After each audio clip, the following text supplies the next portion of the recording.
En 2001, pourquoi vous n'avez pas parlé de film? Je disais tout à l'heure, ma mère, la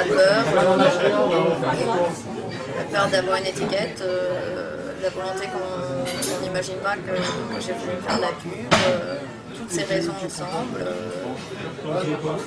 la frousse, le manque de courage, tout ça mélangé. La jeunesse.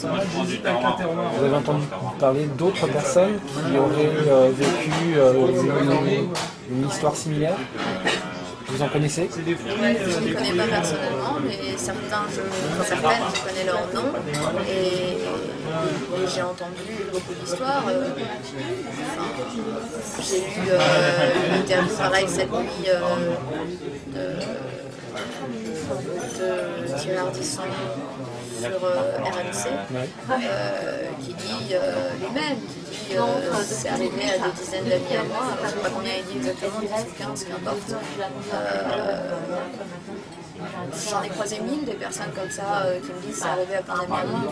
Alors bien sûr, c'est l'histoire de l'homme qui a vu la bête, mais au bout d'un moment, quand beaucoup d'hommes ont vu beaucoup de bêtes, on peut dire qu'il y avait peut-être une bête quelque part.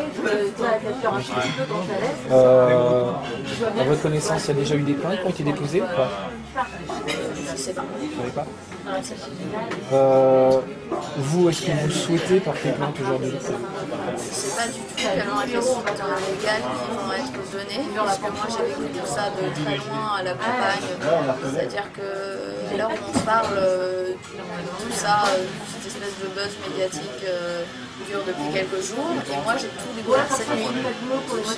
J'étais dans le fin fond de ma campagne en train d'écrire mon prochain roman.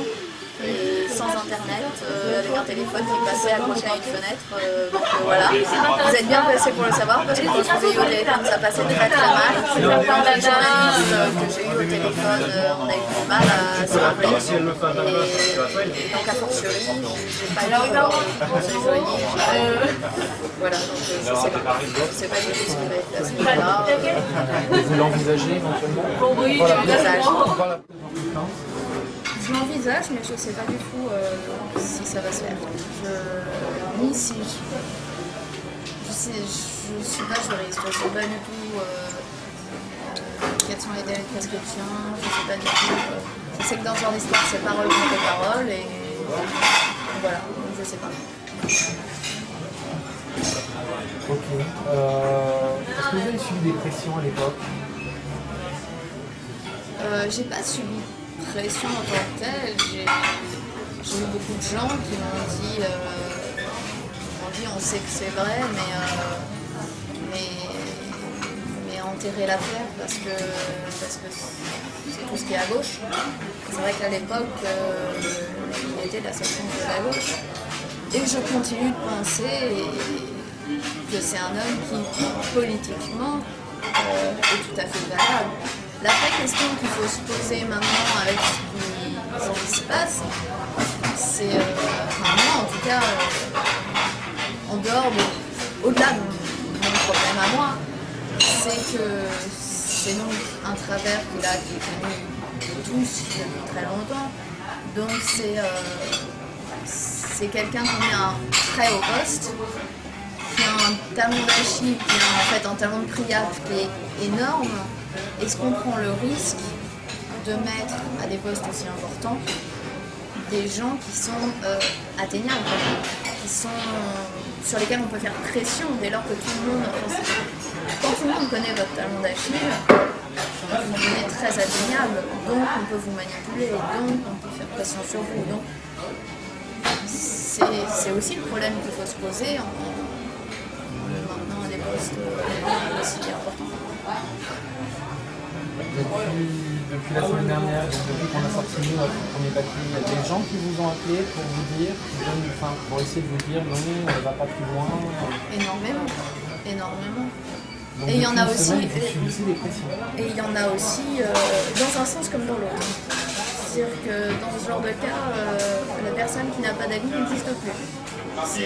Je sais pas une personne, même très éloignée du sujet, qui m'a dit écoute, je sais pas quoi te dire. C'est marrant à quel point tout le monde fait pression dans un sens ou dans l'autre. Il faut absolument que tu ailles jusqu'au bout, ou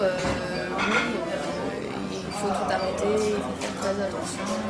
Voilà.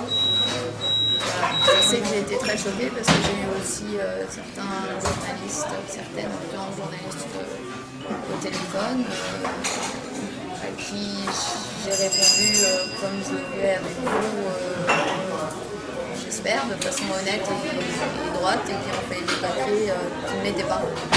Donc c'est aussi indirectement une sorte de pression, parce que c'est une façon de dire quoi que vous fassiez, de toute façon, on en fait ce qu'on veut. C'est aussi ce qu'il faut, ça veut dire qu'il faut arrêter de parler et qu'il faut faire ce qu'on sait faire et écrire. Vous avez été en contact avec Dominique Strauss-Kahn